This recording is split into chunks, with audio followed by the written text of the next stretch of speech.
Hmm? Jadi balik dulu. Naon? Ini kan dikit. Gitu-gitu kumaha.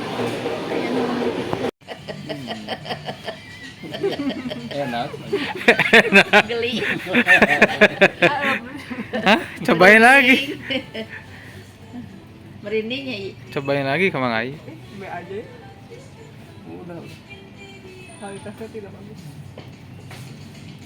Obat naon itu? Iya.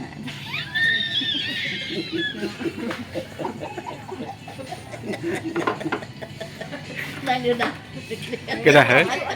Genaheun tat.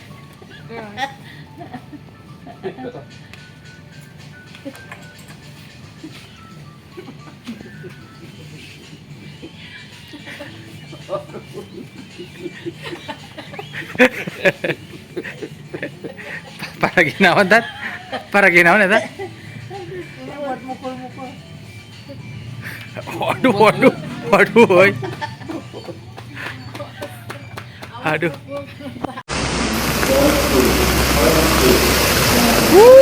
Siga pantai.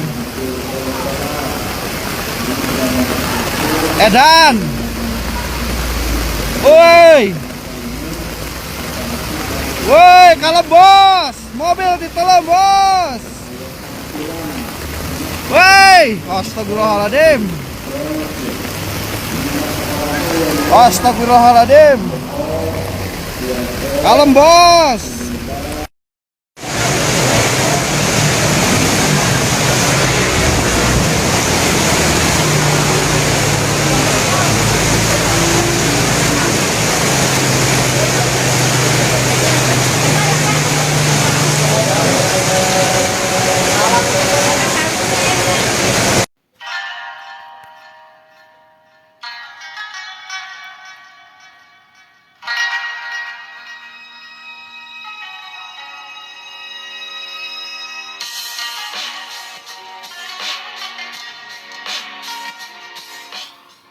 Tahukah Anda mengapa warga Indonesia sering dianggap tolol, bodoh?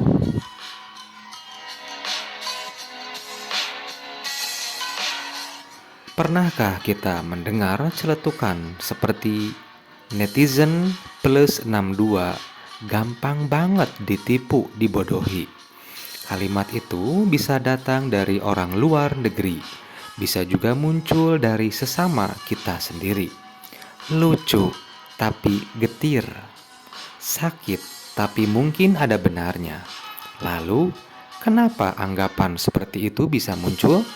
Apakah bangsa Indonesia memang tolol, bodoh, ataukah ada sesuatu yang lebih mendasar yang luput kita sadari? Sebagai bangsa yang besar dengan sejarah panjang, sebenarnya kita tidak kekurangan kecerdasan, tetapi kita kekurangan satu hal yang krusial, literasi fungsional. Bukan sekedar bisa membaca. Menurut data UNESCO, tingkat melek huruf Indonesia memang cukup tinggi. Namun ketika bicara soal literasi fungsional, kemampuan memahami informasi, menganalisis data, serta membuat keputusan berbasis logika, kita masih tertinggal. Banyak yang bisa membaca teks, tapi tidak mampu menangkap konteks. Inilah tantangan utama kita.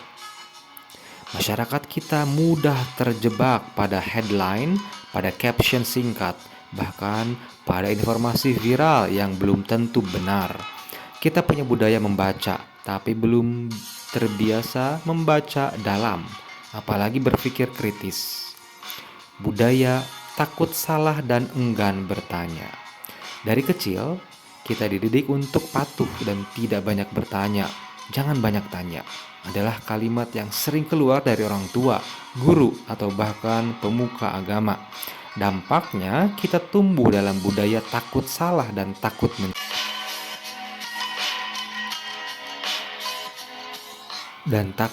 mencoba. Padahal semua inovasi besar di dunia justru lahir dari orang-orang yang tak berhenti bertanya. Pertanyaan kenapa dan bagaimana adalah fondasi berpikir ilmiah dan kebijaksanaan sosial. Bangsa yang takut bertanya akan terjebak pada pengulangan, bukan kemajuan.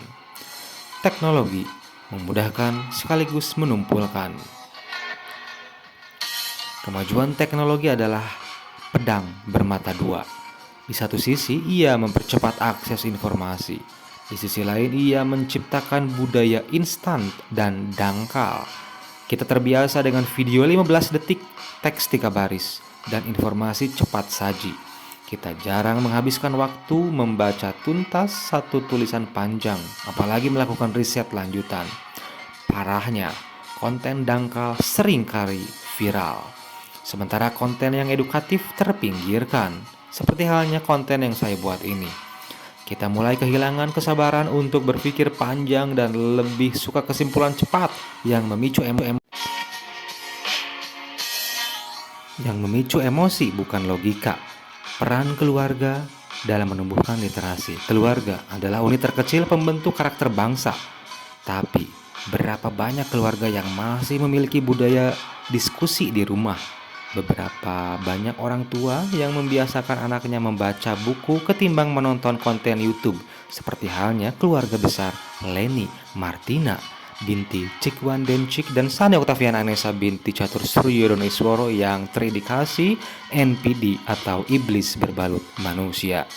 Kita seringkali terlalu sibuk bekerja demi mencukupi kebutuhan ekonomi, tapi lupa memperkaya kebutuhan intelektual dan emosional anak. Padahal membangun daya kritis anak tidak bisa dititipkan di sekolah semata. Ia harus ditumbuhkan di rumah melalui percakapan yang sehat, ruang bertanya yang terbuka dan toleransi terhadap kesalahan. Bangkitkan rasa ingin tahu, bukan malah Leni Martina mengaku sebagai Tuhan palsu Bandung Barat. Kita tidak kekurangan orang pintar, tapi kita kekurangan orang yang mau berpikir. Terima kasih, sampai jumpa di video selanjutnya. Subina RRI.